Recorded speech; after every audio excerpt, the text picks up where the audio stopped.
Yeah. Wake up with coffee and sports. Sunrise glow, listen coast to coast. A flow like you know. Offensively, who made them? Oh, Patrick Mahomes. Sideline to sideline with plays to show. This network's got the spark. When you put up 300 yards rushing against someone, that you got your butt whooped. I feel like I would have liked to see Oregon Ohio State in the semis, not the quarters. So I think some reseeding is probably where I would change. But they're out of their mind. They're going to do this 3 quarterbacks in a row. Here's the crazy. I just can't take it. Birds keep flying high, fans cheering loud, and one podcast moving through the crowd. Meaty boys brawling, no holds barred out. This wire life never in doubt. Tune into the vibe. That's my bold prediction for the show. Devin Booker, in the next 3 years, he will be a Houston Rocket. Because I still think Seth is still at the top of his game. I do. I think he's right there. Who knows? Maybe. Not this year, but one time soon. Why wouldn't we potentially see Seth and Roman? You know what I mean? Tune in the vibe.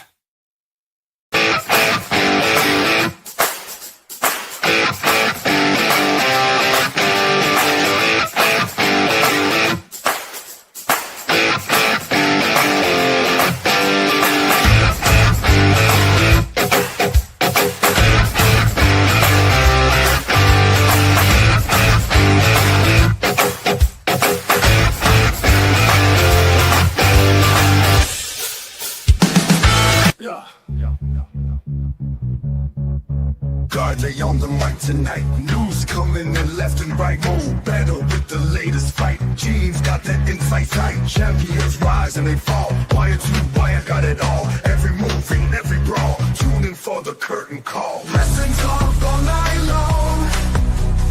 Catch the latest match and song. Ring the bell, let's get it on. Every story bright and strong. In the ring they clash and roar. New rivalries and so much more. Titles change and legends lore. Hey, what's poppin', y'all? It is your boy, Guardy3. And of course, joining me just like every Meaty Boys episode, he is the greatest co-host of all time. He is Mo Betta. How you doing, Mo? Hey, what's going on, Brett? What's good, everybody? On a Monday, you're getting a little bit of Meaty Boys. Let's get into it. No, absolutely. Before we, get into the details of Saturday night's main event, Mo, overall, because I figure that's just kind of where you got to start on a weekend like we just had. What did you think about it overall? As Saturday night main events go, honestly, in my opinion, I thought it was one of the better ones. A lot of times, Saturday night main event has a lot of hype, and the event itself rarely lives up to the hype. I actually thought this was one of the better ones. It was entertaining. So, look, from a fan standpoint, I thought you got a lot more bang for your buck from this particular Saturday night main event. I enjoyed it. No, absolutely. I think Saturday night main events, they should absolutely start building these around the younger talent because it just feels like it's the most exciting one. They gave you all these fun, dream matches with the NXT superstars, and I almost feel like going forward, they should be building these. I think I like that. No, I'd say the only real disappointment that I had from Saturday night's main event was, ironically, in the first match. It was obviously Cody Rhodes and Oba Femi that ended in disqualification. Not going to lie, Mo, I don't know if you agree or not, but look, I feel like that it wouldn't have hurt to give Oba the win there. It just feels like we went with the cheap way out with the DQ. Yeah, look, and the thing is, if Oba beats Cody, the title wasn't on the line. And you know what I mean? Nothing changes in terms of Cody being the number one guy in the company. Only thing it would do, and I think this is a positive, it would elevate Oba Femi because eventually he will be on the main roster and you're introducing him to a bigger, broader audience. I don't think it's a bad thing to let him get that win. That doesn't mean that when he's on the main roster that he's going to beat Cody for the title, but it does set him up. It gets him off to a strong start when he goes to the main roster. So I thought the DQ was kind of the coward's way out. Look, I enjoyed Saturday night's main event, but if I nitpick, I didn't like the outcome of that match. And I'll be honest, I'm not one of those guys that has to have the perfect ending, but I didn't like the ending to the very last match. I didn't. I thought I get it. Cena is the ultimate company man, but he'd already given. He had beaten Dom, but he had turned around and let Dom take the belt off of him. That's just Cena. And I just thought that his last match, come on, Hunter, you could have let him walk. It's not like a belt was on the line. He should have won that match. That's why the crowd's reaction was so strong, because they felt the way I felt. Like, come on, bro. Like, the biggest hill of the night, I know people were cursing at Gunther, but the person that they were most angry at was Triple H. He say the crowd let him hear it. So when he came out there to congratulate Cena on a great career, they went right at Triple H. I'd be surprised if they didn't boo him again tonight if he comes out on Raw. They actually he had a press conference after that, little like Fastlane press conference, or Saturday night's main event press conference. And yeah, they booed the crap out of him again. They started AEW chants like, oh no. Yeah, they made sure to enough people were flipping him off that Triple H commented on it. But he's like, there's a lot of bloodline fans out there, I see it. Look, like I said, Hunter's done a lot of things right. It wouldn't have been, I don't think it'd have been too far-fetched for Cena to beat Gunther. He didn't have to make Gunther tap. He could have just pinned him, because to me, in letting Gunther beat Cena, by the way, and letting Gunther beat Goldberg, which made more sense, but he's beaten two guys that are considered some of the top stars ever. I think Cena's the guy. Unless you're going to tell me you're elevating Gunther back up into that top 3 or 4 contender status, like if you're going to elevate him back up there with Seth, with CM Punk, with Reigns, and people of that nature, then what's the point of letting him beat Cena? Say it. It feels like now we're at. It's something that we talked about last week, or it's something that got mentioned last week, and I'm just going to reiterate it real quick. Most important thing that they can do now, it's the follow-up. Now you put yourself in a position where you got this new, like, super heel in Gunther. Well, I guess not new, but yeah, the real question is now who beats Gunther? What's the follow-up? Because they could have a real chance to make a new star here, and I think they should take it. I hope they do. Sometimes history repeats itself. Gunther's taken out Goldberg. He just took out the GOAT. He can come out and call himself a legend killer, right? Anybody that takes out John Cena and Goldberg, that's on your resume. You can call yourself a legend killer. Hey, and ironically, they teased the feud tonight with him and AJ Styles. Who else is retiring next year? AJ Styles. And you know what's going to happen. If he and AJ Styles get into it at the next pay-per-view, it'll be a great match, but Gunther's going to win. And maybe that's part of the plan. It's going to build this momentum to where Gunther becomes a little bit bigger, a little bit more prominent, because he's taken out these great stars at the end of their careers. I kind of like it. Yeah, no, absolutely. I say, yeah, and it'd be interesting to see how far they go with that, right? Because there are rumors about Lesnar retiring soon, kind of like SummerSlam's in his hometown of Minneapolis. So there are rumors of a Lesnar retirement match, and eventually AJ Styles this year too. Chris Jericho might come back for a retirement run. So I don't want to. I love Chris Jericho, but I don't know if I need to see a retirement run. Yeah, I'm not sure. I'm just curious on how many of those guys they feed to Gunther for more retirements.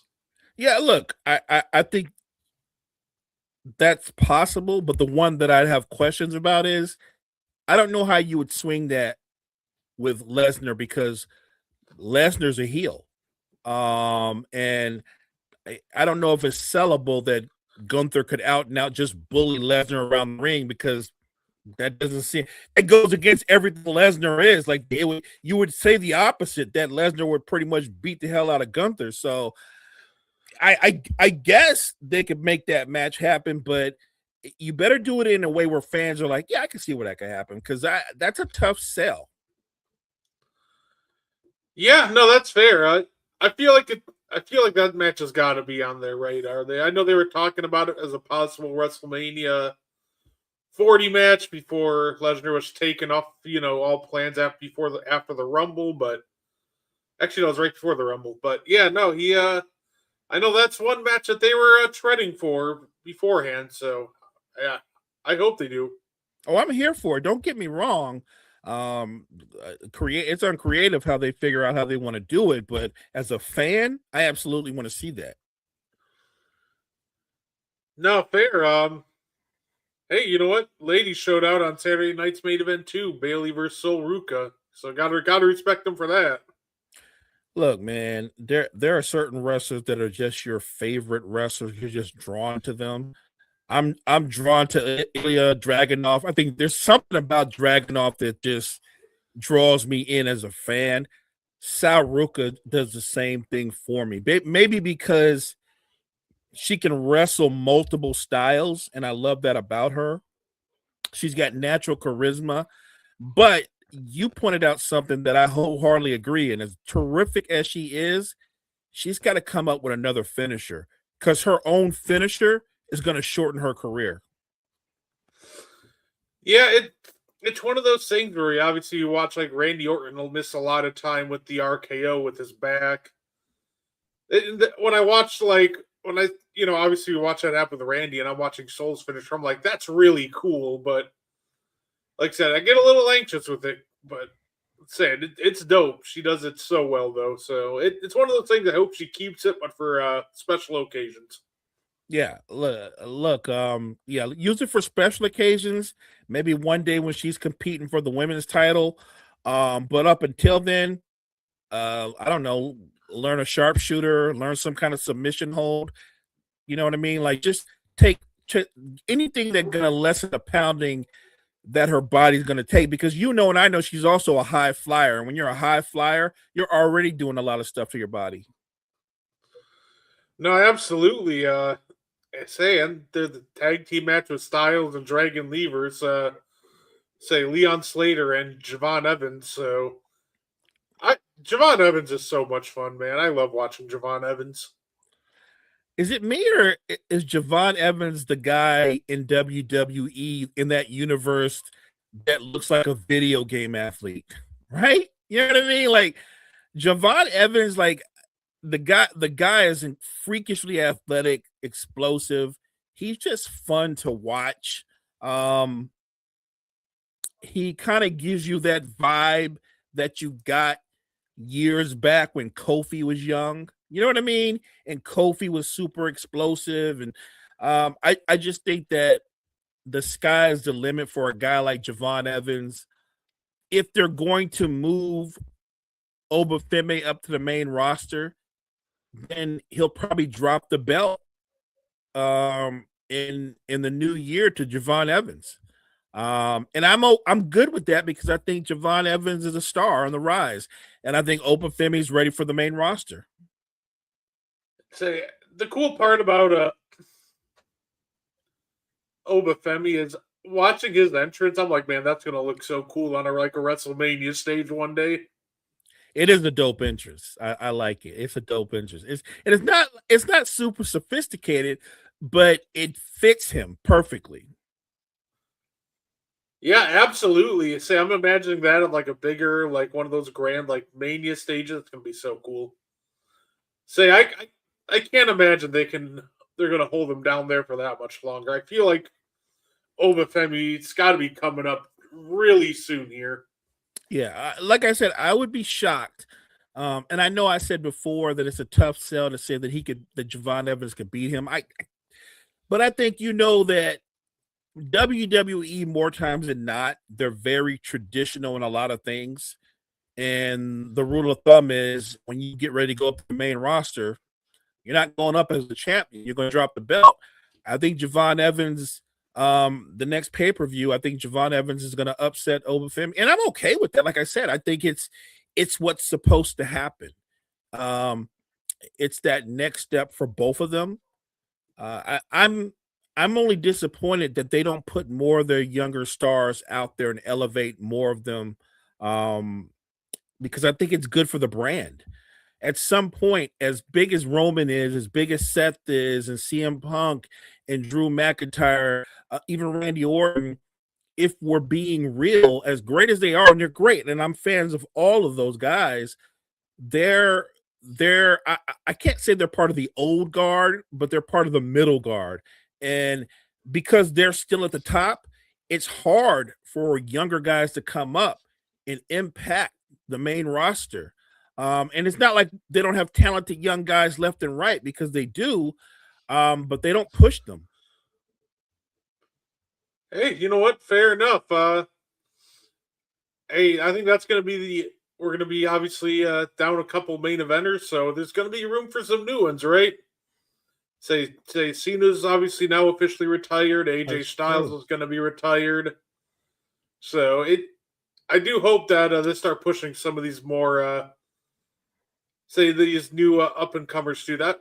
I just think infusing like the NXT and young talent on Saturday night's main event, outside of it being Cena's last match, it's just such a big reason. It just felt more than a regular one. I agree.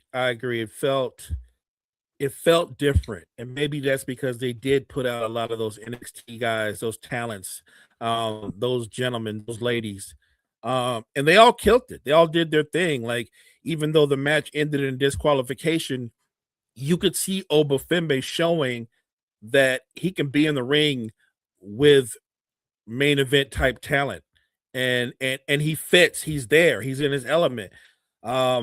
He's one of those guys, when he does hit the main roster, I don't think they can keep him down. I'm greedy, though. I'm the wrestling fan that's greedy, because I'm like, I want Obafemi to get a push, but at the same time, I also want the Samoan Werewolf to get a push. Like, he got a push, and then they kind of like backed off of him, because they 1 minute they wanted him to be a heel, then they wanted him to be kind of the anti-hero type, and that didn't really flow for him. I'm not sure if he's injured again, but I feel like they don't know what to do with him now. I know he had to miss some time because he needed a dental surgery, I believe. I think that's why McIntyre wrote him off initially. But yeah, no, that's another guy that I'd love to see get a push. Say, Batu's terrific. Obafemi will always be up there. What about Mello? I would love to see. I would love to see it. I don't know if WWE would love to see it, but they don't seem to love Mello, and I think Carmelo Hayes has every element you need to be a big star. He has the wrestling chops. He can wrestle. He's a ground wrestler. He can go aerial. I don't know why they don't want to push him, because he's a terrific talent. I get it, though. It's hard to break through, but I'm not unrealistic. I'm not saying make Mello the world heavyweight champion. What I am saying is he's more than talented enough, Brett, and I'm sure you'll agree, to be able to hold one of those mid-card belts. Yeah, and I absolutely agree. I think he's talented enough for the mid-card. I think he's a guy that has talent enough for a world title run someday. I think he has so much talent, and that's why it was so weird to me for the longest time how they're not, they're kind of not jumping on him, because he does seem to be very popular with the crowd. Anytime I see him on TV and listen to the crowd, they love him. So yeah, it'll be interesting. Would that be, do you think that's the guy you'd like to see maybe get the biggest push in 2026? For me, it is. You know what I mean? He's been there longer, but, I think he's earned the right to be pushed. He's he's a naturally gifted performer, and I get it. I think a great rivalry would be Mello versus my guy, Dirty Dom. I think that'd be a great rivalry. Or they just had a great match not too long ago. I could watch Mello and Dragunov go at it 24/7. That's how good, because they have great in-ring chemistry. Say, you know what? That's fair. I would love a Carmelo Hayes, Dirty Dom, kind of rivalry. That would be a lot of fun. Yeah, I'm curious to see what they do with them because, yeah, I'm sure you're probably going to move Gunther up into one of the main event slots if you didn't consider him one already. He's definitely been protected like one. He's only lost like 2 matches all year. So, but yeah, it'll be interesting to see who else they elevate for these open spots. You brought up a good point with Gunther. He lost to Jey Uso, but he avenged that loss. And then he lost to CM Punk. Those are I think those are his only 2 L's for the year. Yep. Yeah. No. Like I said, they're doing well with him. So, of course, Mo, we have a couple matches that were announced too for AEW World's End. Of course, I'm really excited to go to that one. We got our world title match. It'll be Samoa Joe versus Hangman versus Swerve. And a women's world title match. So we got Statlander versus Jamie Hayter. Say it's going to be at least a 5-match card. We'll see how many more get announced. But say I don't know about you, Mo, but I'm so hyped to watch World's End. That triple threat. Sign me up.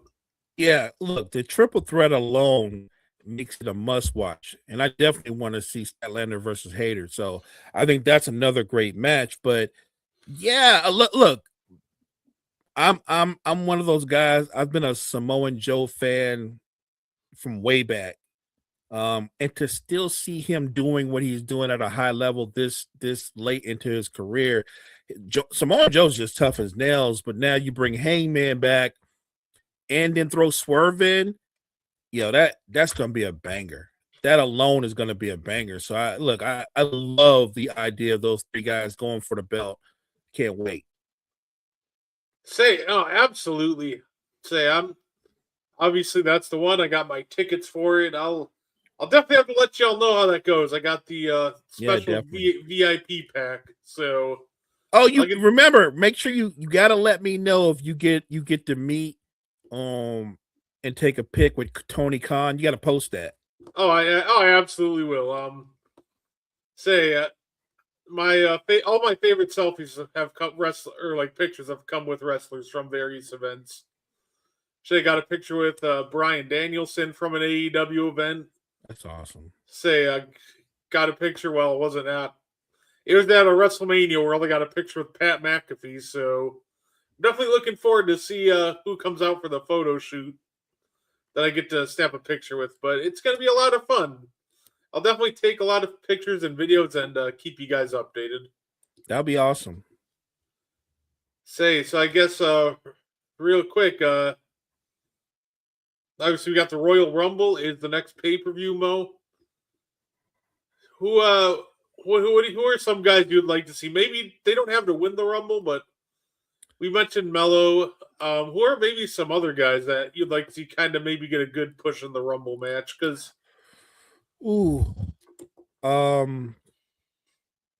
Mello's easy to bring up. I wouldn't mind if Dom had a good run. He didn't have to win it, but just be in it like late. Dragunov is another guy I'm a huge fan of. I'm trying to think of everybody that's not already main event guys. So I'm not thinking about McIntyre and Punk and people of that nature. Just the guys that are chasers. And I think I love the young guys with Dom, with Dragunov, with Mello. And look, maybe that our guy Obafemi comes up to the main roster and if he's in it, I'd like to see him be in it late too. Like I want to see some of the younger guys get a really strong push going forward. Oh, and Yeah. by the way, I almost forgot. What's my guys from the Profits? Montez Ford and Ford and Dawkins. Yeah, absolutely. We should throw Montez Ford into the same realm as Mello and those guys because I think Montez Ford is ready for a strong run as a singles competitor. Hey, that some people are saying because clearly the guy that climbed the cage on at Survivor Series and then that second appearance that the Masked Man made, it looks like they're two different people, and some are saying that the Masked Man that appeared on Raw looked like Montez. I think that would be very interesting if the storyline plays out like that. If you because if it's true and it ends up being him, because essentially the Masked Man, in my opinion, is auditioning for the Vision if they're not already a member. And look, the way the storyline will play out, maybe Heyman already knew or he didn't know, but if he didn't know, he'll probably recruit that guy. Montez Ford being a member of the Vision, I think it elevates him to another stratosphere. And he might not win a singles title right away, but who's to say that he and the Maverick, they couldn't win the tag team titles as heels? Think about the combination of those two guys and how freakishly athletic both of them are. No, absolutely. That would be an interesting duo to watch. I would love to see if it gets Montez Ford a main event push. I'm for it. So it takes him turning heel and joining the Vision to get his singles main event push. As long as they don't make the mistake of trying to make him just another guy, but we see that Right. we see that often where somebody will get thrown into a faction just to be another guy or the job guy. So no, I think that's a great point. That's a great point. That will be my concern too, because I'll give you an example. Look at Bronson Reed. Like Bronson Reed is a big part of the Vision. But I don't think Bronson Reed necessarily needs to have a belt to be a big part of the Vision, at least not right at this moment, at this stage of the Vision. But a guy like Montez Ford, if you throw him into the Vision and you've already got the Maverick there and you've already got Braun Breaker there, Breaker's going to go for singles titles. There's no point in having add Montez Ford there if you're not going to let him go for gold. Look, you can be a member of the Vision and go for the tag team gold, or you can be a member of the Vision and beat somebody up and take a mid-card belt. You would still be a member of the Vision, and the faction would elevate you, but you have to have Montez Ford. Like you said, I want to see Montez Ford in a main event match. I don't care if it's down the road and he's challenging the Usos, or the Usos are challenging him for the tag team belts, or he's challenging, or he beats Dom, or he beats Dragunov. I just want to see Montez Ford get some main event shine. Yeah, no, absolutely.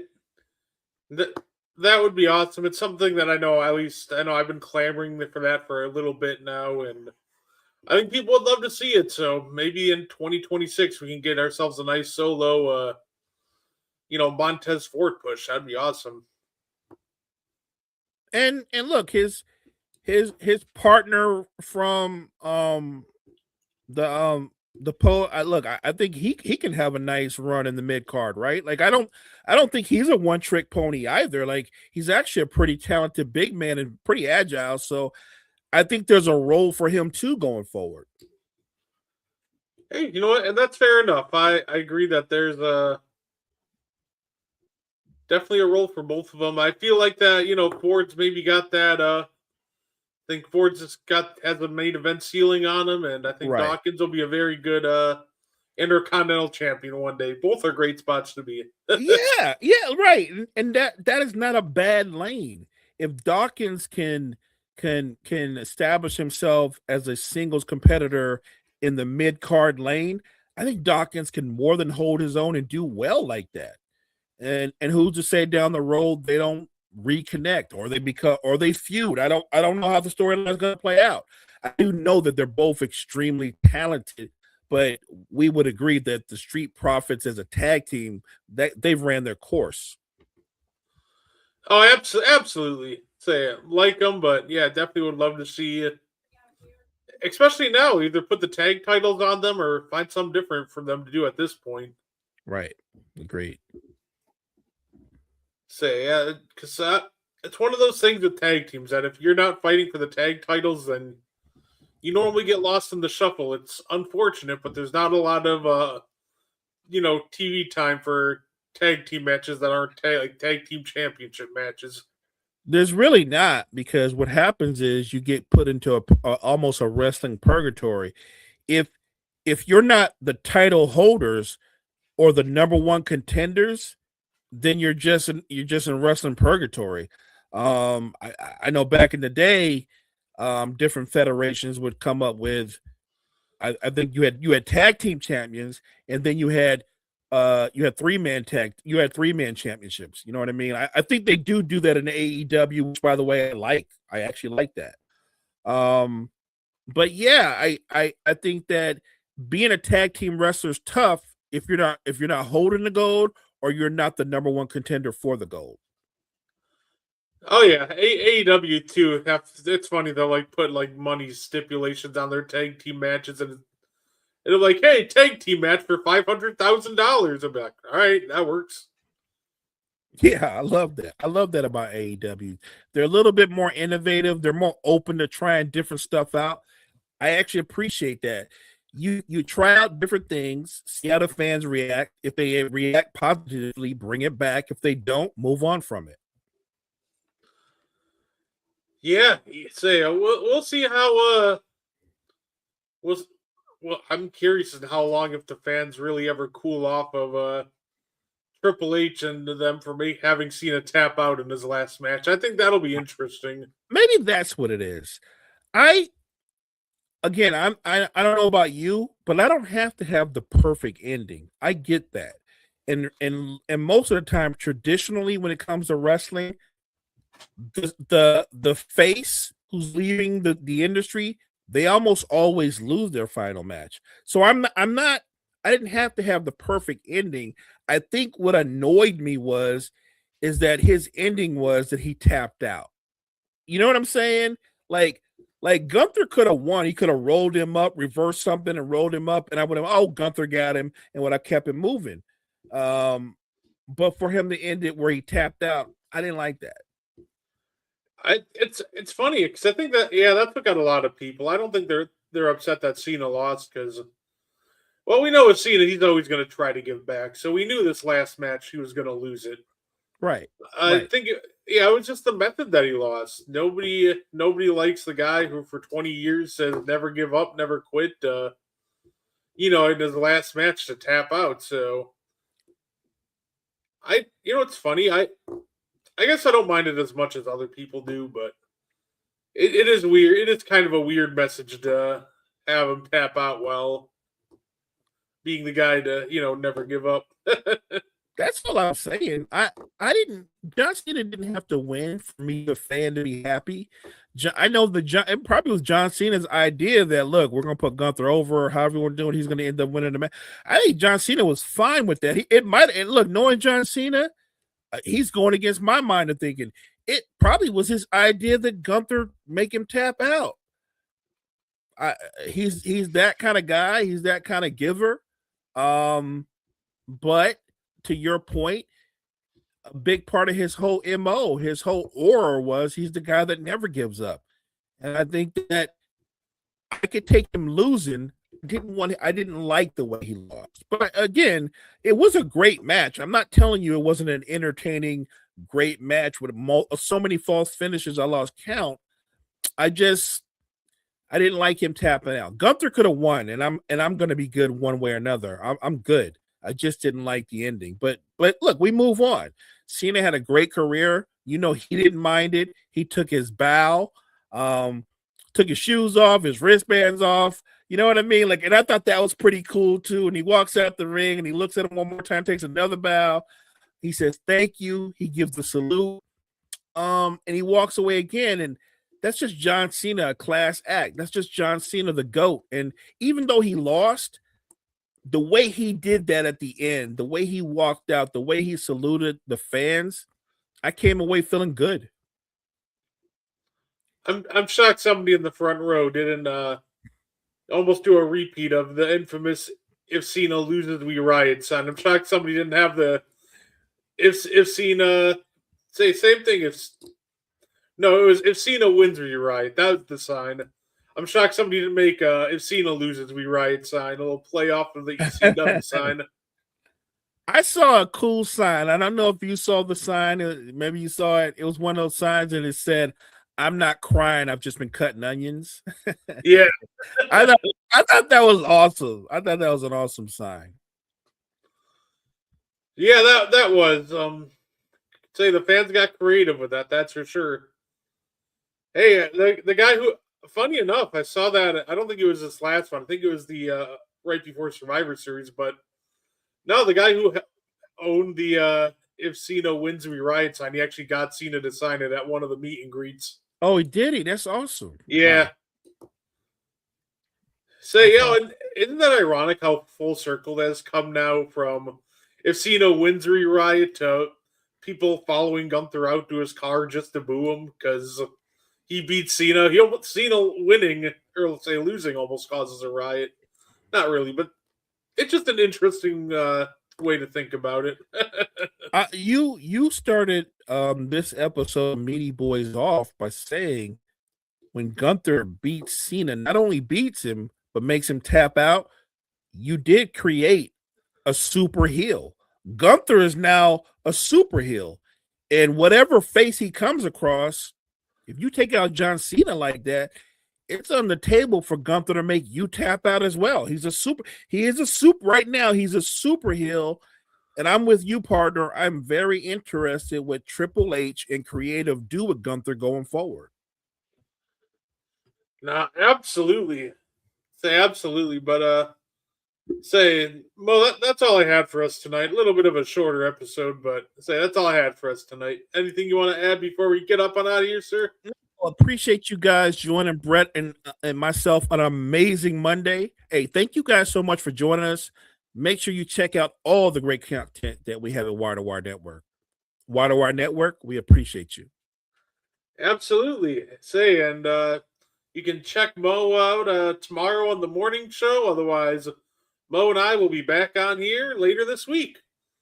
Say, that being said, thank you guys for tuning in, and we will see you next time.